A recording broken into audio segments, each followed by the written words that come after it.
as we do that, always keeping an eye on the ball of, hey, we're not trying to be cute here. Like the point isn't to just to say, look what we did here. The point is so that people can sing. Welcome to Sound Plus Doctrine, the podcast of Sovereign Grace Music, where we explore what the Bible has to say about music and worship in the church, and encourage those who plan, lead, and participate in their Sunday gatherings each week. Hello and welcome to the Sound Plus Doctrine podcast. My name is David Zimmer. My name is Bob Coughlin. And we have a very special guest for the first time ever over Zoom. Yeah, we had to pay him so much money to get here. Mr. Ben Shive. Just kidding. Ben Wait, just kidding, I'm Mr. Ben Shive? No, just kidding. That we're giving you a lot of money. It is great to have you with us, Ben. Thank you for joining us. Great to be had. Always love seeing you guys. Ben is a great friend and really a recent friend. You've done so much. It's helped so many people. I think people probably would be most aware of just your relationship with Andrew Peterson, and produced all of his albums, most of his albums. Not all, some. Yeah, I guess at this point it's most. Okay, great. Yeah. Just huge fan of that, and a writer as well. Yeah. But recently, I think last year, helped us with the Unchanging God volumes, which we loved. And we're singing some of the songs at my church now. Oh, amazing. That is amazing. So great. And then we recorded 4 singles at the Worship God conference. Yeah. And Ben, you blessed us with your organ playing, synth playing. So just so grateful for how you are seeking to use your gifts to serve the church. Mm-hmm. Huge. Thank you.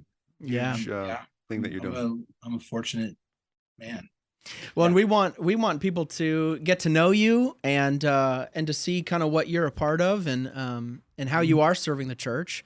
So let's kick it off. Dive in. The first questions we have for you, Ben, is to tell us how you came to know the Lord. Sure. Yeah. It's funny that you asked that at this moment, because I just had an experience that helped me think of my story a little differently. Mm-hmm. So I'll tell you my story. My story is I remember my mom pushing us around the neighborhood in a wagon and learning a memory verse for every letter of the alphabet as like a 4-year-old. And those little snippety verses, all have sin, A, B, and that's J. I can't remember Jesus what wept. it was. But yeah, Jesus wept. Yeah.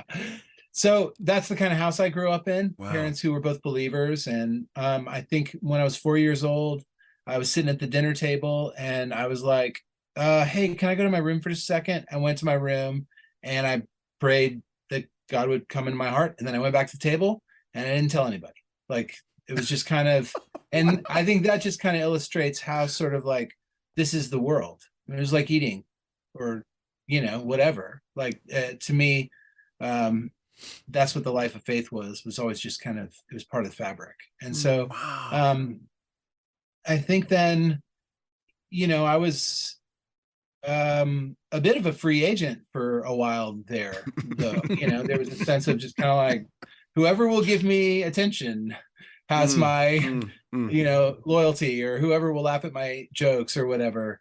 So it really, I think there was kind of a, I was involved in my church and I was memorizing verses in Awana and whatever.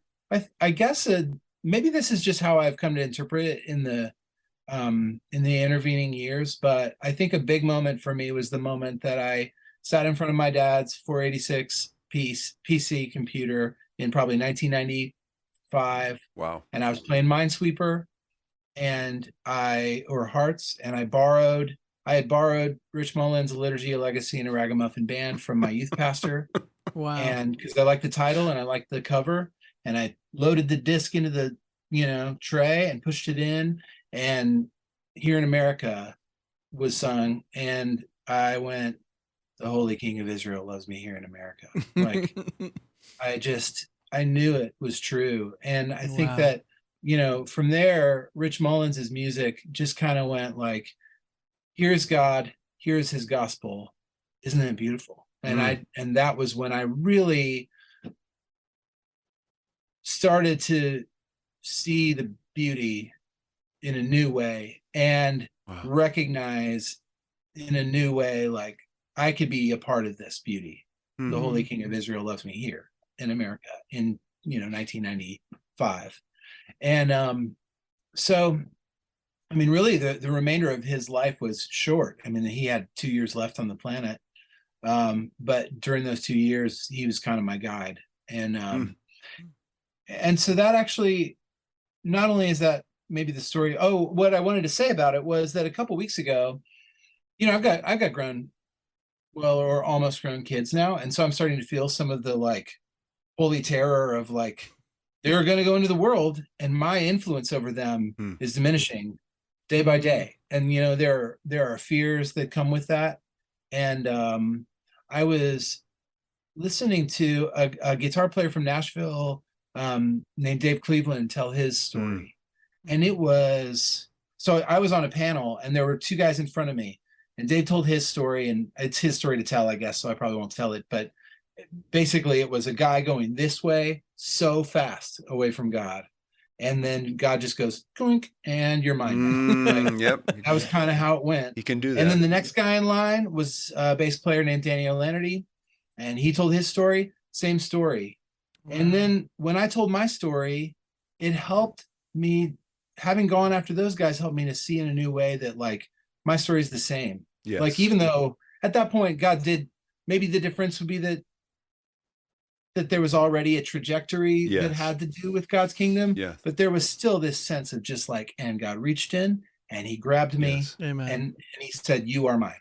I remember when I was maybe in my late 20s asking my mom, like, were you ever worried about me and Josh? And like, were you ever worried about like, if I was doing stuff that you didn't know about or whatever? And she was like, I was just prayed that you would know that you belong to God. And when she said that, I was like, whoa, I think I always knew that I belonged to God. So he must answer your prayer. Anyway, that's kind of my story. It is always biblical when we give the credit for our salvation to God. Yeah.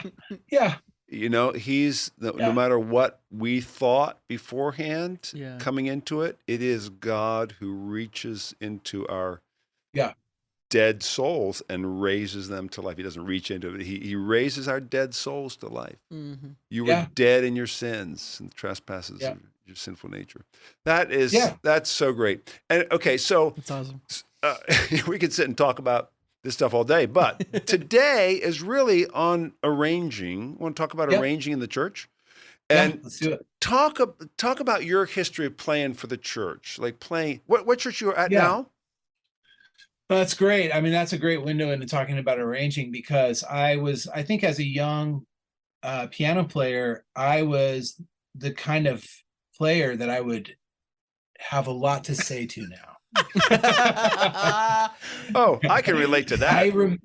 One of my early memories of realizing that there was something there, that maybe I had a gift, was I was playing piano in the band at my summer camp.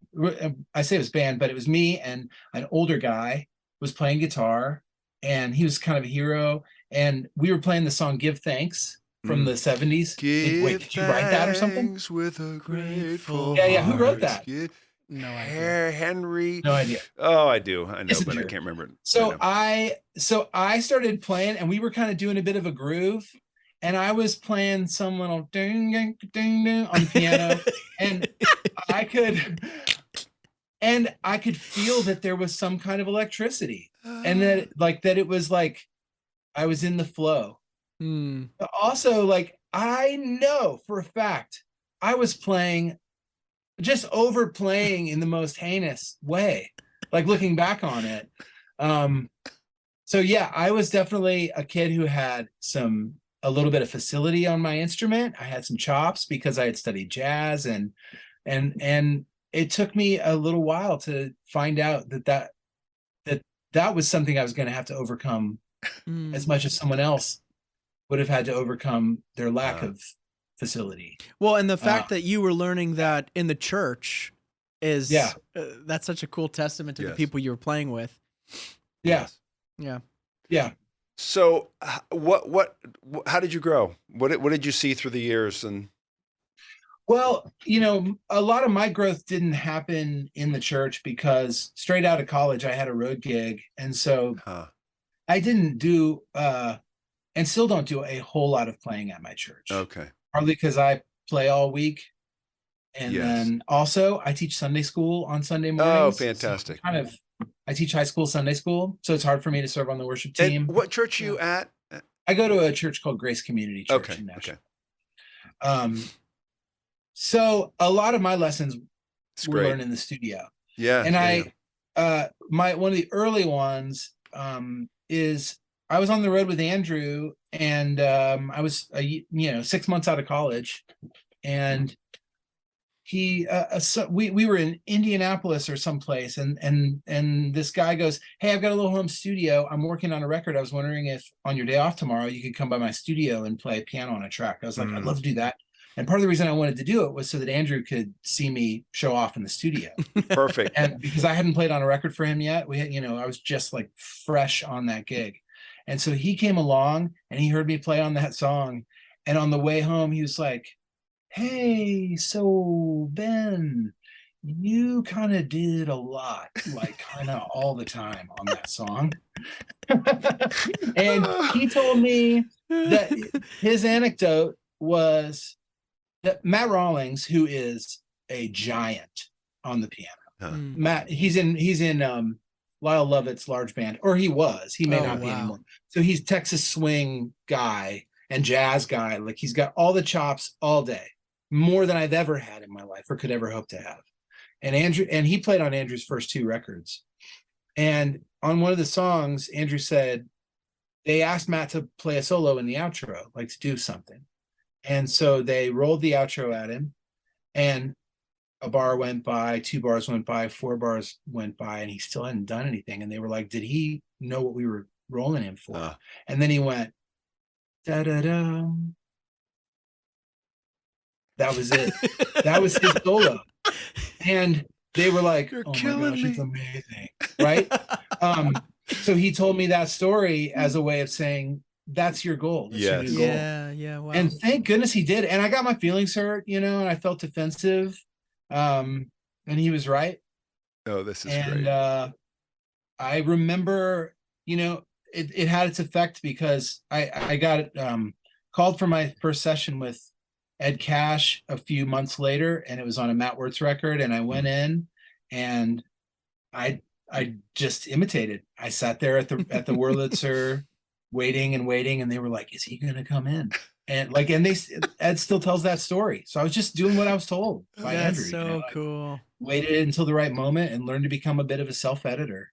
So that kind of put me on that trajectory. And production will do the same thing to you. Yes. Like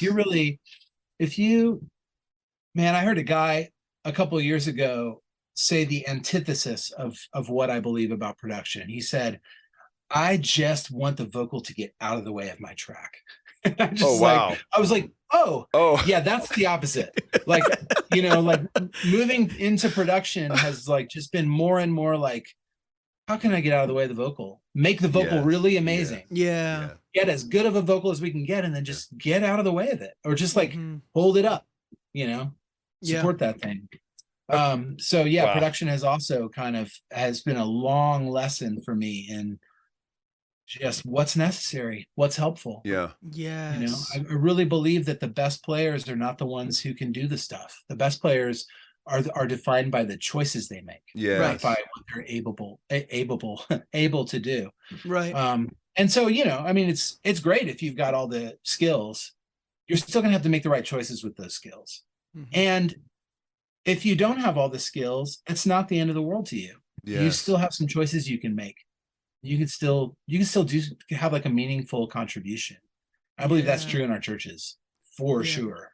So that quote is that your skill is not shown by what you can play, but the choices you make. Is that kind of a rough? That's just or maybe it's your musicianship. Your musicianship. I think that's what musicianship really is. Okay, so let's bring that into the church. Yep. What in your mind is the band doing? What's the relationship of the band and the congregation? Like, how do they work together? Okay, so the worship leader is not the vocal. The congregation is the vocal. Man, can you just say that again for the sake of our The listeners? worship leader is not the vocal. The congregation is the vocal, and the worship leader great. Is the cue. Yes. The worship leader is there to cue the congregation up to sing. Yeah. That's it. Yeah. And then the band is supporting that, and not only supporting it, but inviting it. You know, I mean, there's this needle that we thread, or this fine line that we walk between, on the one side, and you've heard me use this word a lot and you've made fun of me for it, but boredom is on one side. Yes. And really boredom is just the loss of energy, loss of interest. And then on the other side is overstimulation. Yeah. Like, so we overwhelm people or we underwhelm people. Either way, we're not serving them. And so we are as a band going, how can we at the right moments, you know, bring people up? Yes. And how can we at the right moments disappear, get out of their way, become less, whatever it takes, you know, and it's got to be a little bit of, it's a dance between those two. Yeah. Because you're not wanting to lead the congregation into some kind of emotional engagement strictly with the music. You're wanting the words to do that. Right. And as they're doing it, you want to be there to support what's taking place and not leave them, you know, hanging out to dry. Yes. Yeah, it's, on the one hand, we could do people a disservice by trying to whip them up into a frenzy. Yes. But the truth is meant to be emotional. Yeah. Like, the truth rings our bells. That's what it does. Because we were made for it. We were made for God. Yeah. And so when we see him as he is, we feel that. Yes. And the thing is, though, that over time, repetition can cause us to become insensible. Yes. And so music does serve the purpose of helping us feel again. So it's not wrong to help our congregations feel things when they sing the truth. So we want to do that. Yeah, we've said that singing, for congregation, the goal of singing is to enable them to feel the truth. That's what singing's for. Otherwise, you just sit around, talk about true things. Your affections are never affected, and then you leave the same as you came in, with more knowledge, which is a dangerous thing. Yes. Yep. And so I talked about this at Sing a couple of years ago. You could probably find it. But I've come to, in my production over time, define the word dynamics just for myself more broadly than it's defined in a textbook. So I know that dynamics is loud and soft, and that's true. I'm not really arguing with that. But when I think about dynamics, I am thinking about all of the ways that we use change to help the song do what it is intended to do. That's good. And so there's all kinds of changes that we affect over the course of a really good arrangement. There can be the dynamics of how many people are playing at once. There's dynamics of how things like how we fill out the chords over the course of the song. You know, often at the beginning of a song, we're leaving out the thirds of the chords to like let them have a little hollowness, and then and maybe we're voicing them with just a couple notes. Like if I'm playing a song on the piano at the beginning of the song, I may just be playing one note in my right hand, or I might be playing two. Right. And as I move forward through the song, I'm going, let's fill it in with thirds. Yes. Now let's play an octave in the left hand, just like increasing polyphony, increasing the notes that are included in chords. So all these kinds of things, and you could go on and on. You could talk about registers. Yeah, let's hang right here. Keep talking about some of those things that make for good dynamics with a band. Yeah. Yes. Yeah. So so registers, right? You could say, hey, at the beginning of this song, okay, if I'm leading the band, I might go, hey, guitar, I'd like you to be out at first. And piano, I'd like you playing just like right around middle C and below, like nothing up high for a bit. And I'd like to wait on the bass. Or bass can be in, but not down low on the neck, like up high. Like let's have everything kind of low and kind of in the middle. This is just one example. Yeah. Even though it's one that we use often because it works.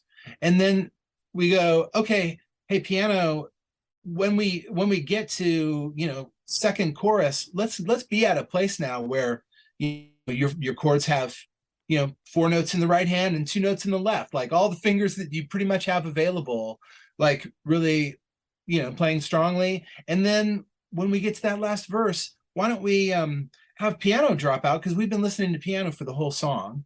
See, trying to create a little change just by going like, hey, we've been hearing this same timbre the whole time. Wouldn't it be nice if it just went away for a moment? And maybe guitar could still be in, and sort of in the opposite move than from what we started with. We started with piano down low. Maybe in this third verse, we've got guitar up high. Like, and he could do that for a minute, and then we can all come back in on the last chorus and whatever. It's those kind of moves that have to do with thinking about how we can use change to keep the song fresh. And as we do that, always keeping an eye on the ball of, hey, we're not trying to be cute here. Like the point isn't to say, look what we did here. The point is so that people can sing. And that ends up being a real governor for you, because it's a governor, and it does both. It constrains you in both directions, because you go like, not enough dynamic, not enough change, and people aren't getting they're not inspired by the emotion of the song, and they may not sing as like lustily, you want that. However, too many changes, too many look what we did there moments, and all of a sudden people are going, wow, this is a cool arrangement, and maybe they're sitting back a little bit instead of being like, I'm here. And it also kind of it'll part of what'll, even as you're saying, I want a strong sense of dynamics to guide the way that I use registers, you're also going to be paying attention to what the congregation is singing as you choose a register. It's like, you know what, the congregation is singing super low right now.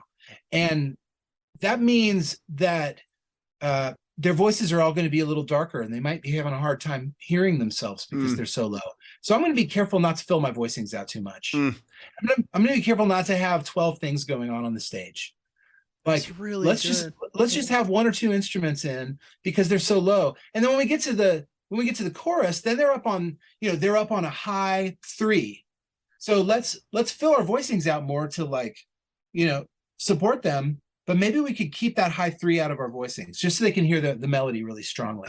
And to some degree, that's a little more like college level thinking about it. I was going to say, not everyone is going to be able to recognize what note the congregation is on, but that is there. Like, and I'll tell you, like, when session players play on records, they're thinking about that. They're thinking about, where's the vocal, and how can I stay an inversion below, or whatever. What can I do to support what the vocal is doing? Man, I hope there are, if you're listening to this and you're thinking, the members of my team should be listening to this. Watch it or listen to it with the members of your team, because these principles, they apply universally for Sunday morning. You can apply them to every song, every Sunday, and just are so helpful. Yeah. Well, and you have to, and the thing is, you won't watch something like this and then immediately know what to do. Right. But you do, hopefully you hear what we're talking about here, and you say, I need to start thinking about this. Yes. Mm-hmm. And then you get to experiment, and you will find it. So, something that someone said to me recently, I had never heard this before. I think it was Don Chaffer was talking about it at Lipscomb a couple of weeks ago. He said that, and he was quoting T-Bone Burnett, when they're in the studio, when T-Bone's in the studio, so we're all stealing from each other. When they're in the studio, they don't talk about John's guitar part. They talk about the guitar part. And what I mean, the difference between those things is, I would love it if players at churches everywhere started to think, not what am I here to do? How am I here to express myself? Self-expression is whatever. I'm not against it, but it's not really what we're doing. No. Right. And it's not what we're doing on Sunday morning. Honestly, it's not even what we're doing in the studio. Yes, exactly right. Great players and arrangers are doing. It's not self-expression. It's we talk about the guitar part because we are looking for almost like that platonic ideal of the guitar part on this song, that like, we know it's out there. What is the guitar part that will support the vocal and also the other members of the arrangement? Yes. And I would love it if players at churches started to go on a Sunday morning a little less touchy about criticism, because when what they have played is interacted with in a constructive way, we're not talking about me. Yeah. We're talking about the guitar part. Yes. And they're just on the hunt. And anyone who can help them find it is a friend. Yeah. Is an ally. Right. So I would love to see us think that way. We've talked a lot about that, just in songwriting, and even working with you, Ben, and all that you brought to our team is best idea wins. Yes. It takes it outside of, well, my idea wins, or your idea wins is best idea wins, and it's like best part wins. Yeah. For the overall feel of the song. I just think that's so helpful. And the best part may be at times not playing. Exactly. I mean, that's right. For me, which is it's a hard concept to get into your brain. Yes, and it's easiest to get there.